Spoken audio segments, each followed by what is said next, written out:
கர்த்தர் நல்லவர், கர்த்தர் நல்லவர், கர்த்தர் நல்லவர், கர்த்தர் நல்லவர்.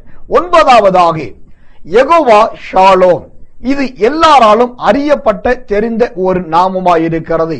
இயேசுவுக்கு யெகோவா ஷாலோம் என்ற நாமமும் முன்கூட்டியே கொடுக்கப்பட்டிருக்கிறது. கர்த்தர் நல்லவர்.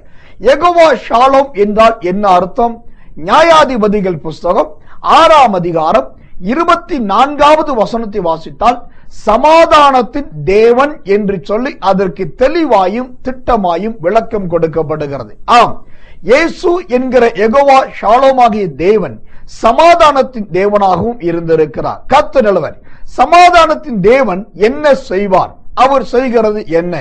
1 தெசலோனிக்கேயர் புஸ்தகம் 5ஆம் அதிகாரம் 23வது வசனத்தை வாசித்தால் 5 காரியங்கள் அங்கு சொல்லப்படுகிறது.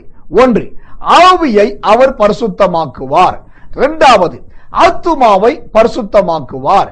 3வது, சரீரத்தை பரிசுத்தமாக்குவார். 4வது, முற்றிலும் அதாவது முழுவதும் நம்மை பரிசுத்தமாக்குவார். 5வது, வாழ்க்கையை குற்றம் அற்றதாக அவர் நம்மை மாற்றிவிடுவார். கர்த்தர் நல்லவர். சமாதானத்தின் தேவன் இந்த 5 காரியத்தை செய்கிறவராயிருக்கிறார். இந்த செய்தியை கேட்கிற தேவ ஜனமே, எனக்குள் சமாதானம் இருக்கிறது, நான் சமாதானமா இருக்கிறேன் என்று சொல்லுவது முக்கியமல்ல. சமாதானம் இருக்கிறது என்று சொன்னால் ஆவியிலும் ஆத்துமாவிலும் சரீரத்திலும் முற்றிலும் கூட நீங்கள் பரிசுத்தமாக்கப்பட்டவர்களாய் இருக்க வேண்டும். அதுதான் சமாதானத்துக்கு அடையாளம். அப்பொழுதுதான் யெகோவா ஷாலோம் என்கிற இயேசு உங்களோடு கூட இருக்கிறார் என்று அர்த்தம். கர்த்தருடைய நாமம் மகிமைப்படுவதாக. என்னாகமத்தின் புஸ்தகம் 25ஆம் அதிகாரம் 12வது வசனத்தை வாசித்தால் வேதம் சொல்லுகிறது, ஆரோனுக்கு சமாதான உடன்படிக்கையை கர்த்தர் பண்ணினார். ஆம், அவர் சமாதானத்தின் தேவன் மாத்திரமல்ல, சமாதானத்துக்காக உடன்படிக்கை அதாவது சத்திய பிரமாணத்தை நம்மோடு கூட பண்ணுகிற தேவன். அந்த ஆரோனோடு பண்ணின தேவன் உங்களோடு பண்ணுகிறார். உங்கள் குடும்பத்திலும் உங்க வாழ்க்கையிலும் இந்த யெகோவா ஷாலோம் என்கிற சமாதானம் இன்று முதல் காணப்படும். கர்த்தர் நல்லவர். இயேசுவின் வித்தியாசமான எபிரேய பெயர்களில் 10வது பெயரை பார்க்கலாம். யெகோவா கடாஷ் கெம். இது இயேசுவின் முக்கியமான எபிரேய பெயர்களிலே 10வது நாமமாயிருக்கிறது. யெகோவா கடாஷ் கெம் என்றால் என்ன அர்த்தம்? ஏசாயாவின் புஸ்தகம் 43ஆம் அதிகாரம் 15வது வசனத்தை வாசித்தால் உங்கள் பரிசுத்தராகிய கர்த்தர் என்று தேவனுடைய வசனம் அதுக்கு தெளிவாய் விளக்கம் கொடுக்கிறது. கர்த்தர் நல்லவர். முதலாவது பார்த்தோம், நம்மை பரிசுத்தப்படுத்துகிறார். இப்போது அவரே பரிசுத்தராய் இருக்கிறார். கர்த்தர் நல்லவர்.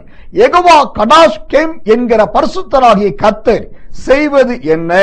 அதை குறித்து வேதம் தெளிவாய் சொல்லுகிறது.